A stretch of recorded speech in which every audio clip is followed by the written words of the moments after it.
حیدرآباد کے گلیاروں میں YouTube channel کے معزز ناظرین، السلام علیکم ورحمۃ اللہ وبرکاتہ۔ آداب۔ پھر ایک نیوز کے ساتھ آپ کے سامنے ہم حاضر ہیں، آپ کا اپنا میزبان محمد عبدالحکیم۔ افغانستان کی صورتحال بہت پیچیدہ، فی الحال انخلا پر توجہ، انتظار کرو اور دیکھو کی پالیسی، کل جماعتی اجلاس سے وزیر خارجہ کا خطاب۔ حکومت نے ہمارے کوئی سوال کا جواب نہیں دیا، بیرسٹر اویسی۔ وزیر ایس جے شنکر نے افغانستان کی صورتحال پر ایک کل جماعتی اجلاس میں قائدین کو بریفنگ دینے کے بعد کہا ہے کہ حکومت افغانستان سے ہندوستانیوں کے مکمل انخلا کی پابند ہے۔ جہاں صورتحال بہت نازک ہے، تقریباً 3.5 گھنٹے جاری میٹنگ کے دوران جے شنکر نے کہا کہ حکومت نے طالبان سے نمٹنے کے معاملے میں انتظار کرو اور دیکھو کا رویہ اختیار کیا ہے، جس کا انحصار بدلتی ہوئی صورتحال پر ہوگا۔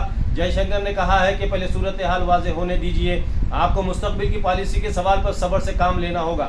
ان سے میٹنگ کے بعد طالبان کے تعلق سے حکومت کے اپروچ کے بارے میں ایک سوال کیا گیا تھا۔ بعد میں ایک ٹویٹ کرتے ہوئے جے شنکر نے کہا کہ ہماری فوری تشویش اور مقصد انخلا اور افغان عوام کے لیے دوستی میں طویل المیعاد مفاد ہے۔ جے شنکر کے علاوہ مرکزی وزیر اور راجیہ سبھا کے قائد ایوان پیوش گوئل اور وزیر پارلیمانی امور پرہلاد جوشی بھی افغانستان کے تازہ صورتحال پر بریفنگ کے دوران موجود تھے۔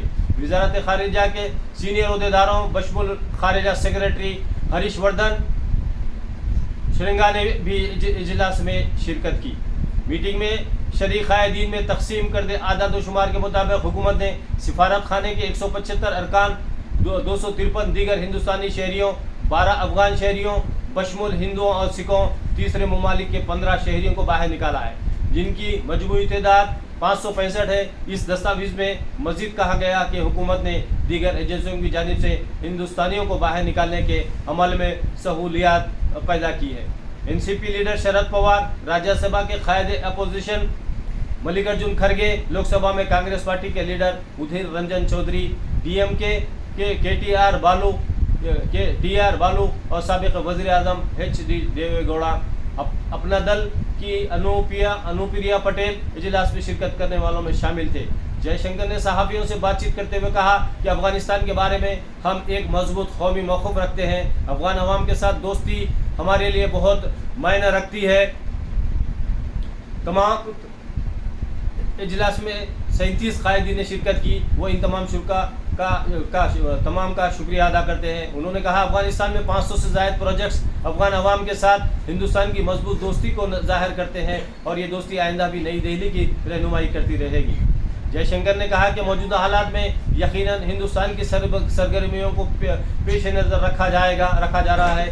ذرائع نے بتایا کہ جے شنکر نے فلور لیڈرز کو ہندوستان کی جانب سے کیے گئے احتیاطی اقدامات سے واقف کروایا، جن میں ہیرات اور جلال آباد سے اپریل میں کابل میں سفارت خانے کے ارکان کی تعداد میں کمی شامل ہے۔ وزیر خارجہ نے یہ بھی کہا کہ حالیہ واقعات میں ہندوستان کی ترجیحات، بین الاقوامی تعاون اور انسانی کوششیں شامل ہیں۔ جے شنکر نے صحافیوں کو بتایا کہ ہندوستان کی سفارتکاری اور مفادات کو دیگر ممالک تسلیم کرتے ہیں اور حکومت کئی پارٹنرز کے ساتھ ربط میں ہے۔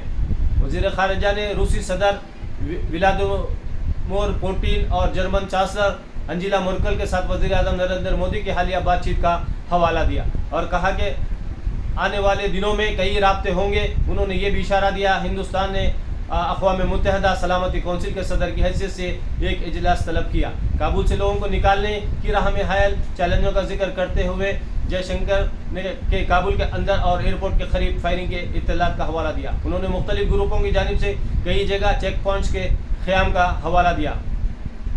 اس دوران سابق وزیر اعظم دیوے گوڑا نے افغانستان کی صورتحال کو انتہائی پیچیدہ قرار دیتے ہوئے کہا کہ ہندوستان کو خطے میں دیگر ممالک کی جانب سے مختص کردہ رول ادا کرنے کے بجائے آزادانہ اور بامقصد رول ادا کرنا چاہیے۔